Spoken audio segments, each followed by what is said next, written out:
हाँ, पहली बात तो ये है कि जो संविधान की व्यवस्था है जिसके माध्यम से राजभवन से सवाल पूछे जा रहे हैं और उसमें मंत्रिमंडल और मुख्यमंत्री का क्या दायित्व है वो धारा 167 में दिया गया है। 167 ख में जो उल्लेख है कि राज्य के कार्यों के प्रशासन संबंधी और विधान विषयक प्रस्थापनाओं संबंधी जो जानकारी राज्यपाल मांगे वह दे, ये स्टेज पार हो गया है।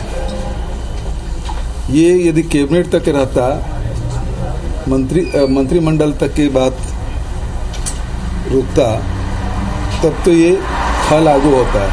लेकिन जैसे विधानसभा में प्रस्तुत हो गया तो उसके बाद ये प्रॉपर्टी विधानसभा हो गई और विधानसभा में जो बिल पारित हुआ वो सीधा राज्यपाल के पास जाता है और उसमें जो लागू होता है वो भारतीय संविधान के अनुच्छेद 200 के अनुसार राज्यों के विधायिका द्वारा पारित विधेयक राज्यपाल के समक्ष प्रस्तुत किया जाएगा। वह इस पर अपनी सम्मति दे सकता है या अस्वीकृत कर सकता है। इसमें 3 ही स्टेज है, या तो वो विधानसभा को लौटा दे, या उसे राष्ट्रपति के पास भेजे, या अपने पास आरक्षित रखे।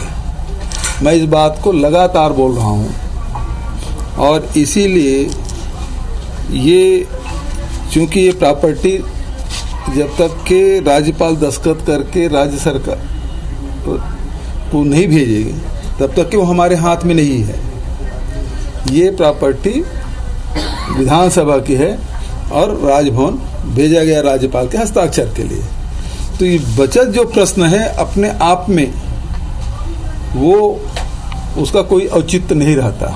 ये जो हमसे जो सवाल पूछ रहे हैं, ये यदि उसके जब प्रस्तुत किए बिल उसके पहले यदि कोई सवाल पूछते तो उसके लिए हम लोग देने के लिए बाध्यकारी थे। लेकिन चूंकि अब विधानसभा में प्रस्तुत हो चुका है, बिल पारित हो गया, सर्वसम्मत से पारित हो गया, उसके बाद कोई इसका औचित्य नहीं है।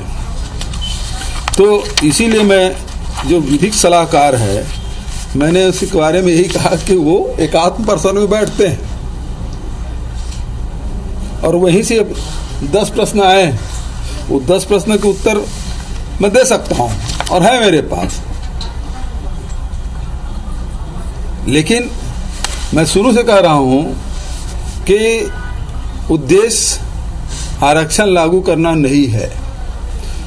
उसके लिए वो लगातार प्रश्न पूछ के, अब एक उत्तर दूंगा, एक उत्तर दिया, मेरे अधिकारी मना कर दे कि साहब ये अनुच्छेद 200 के तहत गवर्न होता है और इसमें सवाल कोई नहीं पूछ सकता। फिर भी मैंने प्रदेश के हितों को ध्यान में रखते हुए, हमारे युवक युवतियों के भविष्य को ध्यान में रखते हुए राजभवन से जो सवाल आए थे उसको मैंने उत्तर दे दिया। चलो भाई, उसके ये सवाल कर ही दिया है तो उसके सम्मान के लिए दे दो जवाब। लेकिन वैधानिक स्थिति वो नहीं है और जो हमारे अधिकारियों ने कहा वो बिल्कुल सही है। लेकिन हठधर्मिता कि मैं जब तक के सवालों का जवाब नहीं आएगा मैं हस्ताक्षर नहीं करूंगी, तो लो भाई वो कर दिए। तब भी मैं जानता था ये सवाल उत्तर देने के बाद फिर से सवाल करेंगे और वही हुआ।